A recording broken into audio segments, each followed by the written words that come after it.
नमस्कार, मैं कृष्णा काफ़ी लंबे समयांतराल के पश्चात आप सभी के समक्ष उपस्थित।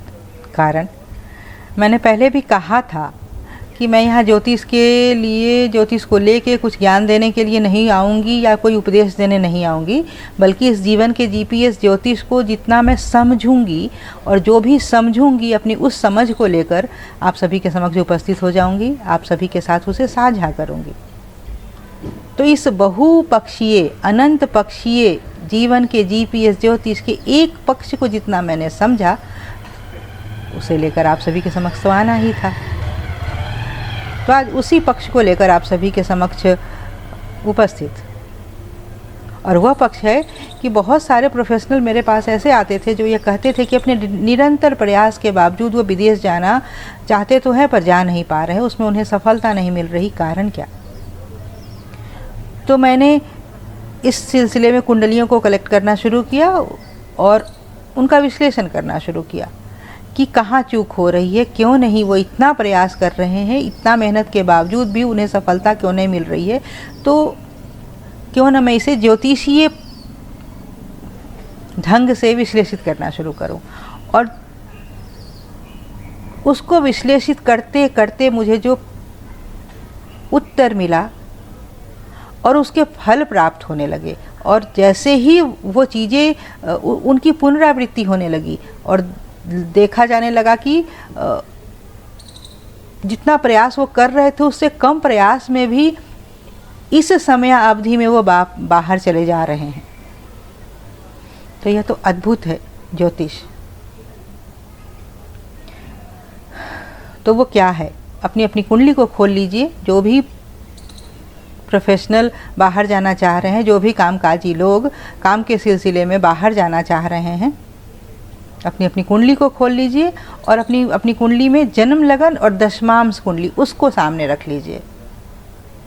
D1 और D10 दोनों कुंडलियों में, जन्म कुंडली और वर्ग कुंडली, लगन कुंडली और दशमांश कुंडली, दोनों कुंडलियों में दशा अगर द्वादश भाव से संबंधित भाव की चल रही है या द्वादश भाव में बैठे हुए ग्रह की दशा चल रही है और उसका संबंध दशम से भी बन रहा है, दशम दशमेश से भी, या द्वादश और दशम का संबंध बन रहा है, PAC पोजीशन एस्पेक्ट कंजंक्शन, और इसी संबंध की पुनरावृत्ति अगर दशमांश कुंडली में भी हो रही है, तो ज्योतिषीय योग जो है वह एक्टिव हो गया बाहर जाने के लिए। लेकिन योग तो एक्टिव हो गया, अब वह कौन सी समय अवधि होगी जिसमें आप बाहर चले ही जाएंगे। इसके लिए राहु के गोचर को देखिए। अगर आपके द्वादशेश के ऊपर से राहु का गोचर हो रहा है, दशा भी उसकी चल रही है, दशमेश के साथ उसका संबंध बना हुआ है और राहु का गोचर उसके ऊपर से हो रहा है, तो यह जो समय अवधि है, यह जो राहु का गोचर है 1.5 साल का, 18 महीने का जो राहु का गोचर है, यह 18 जो महीने होंगे आपको बाहर ले जाने वाले होंगे। इस समय अवधि में आप अपने प्रयास को बढ़ा दीजिए।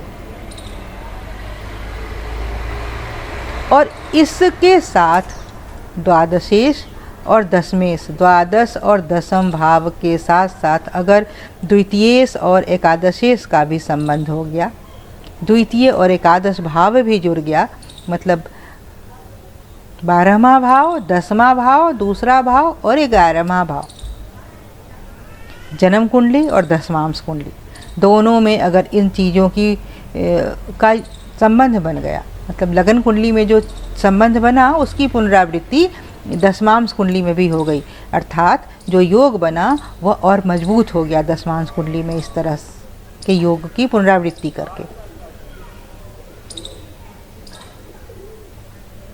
तो आप अवश्य बाहर जाएंगे।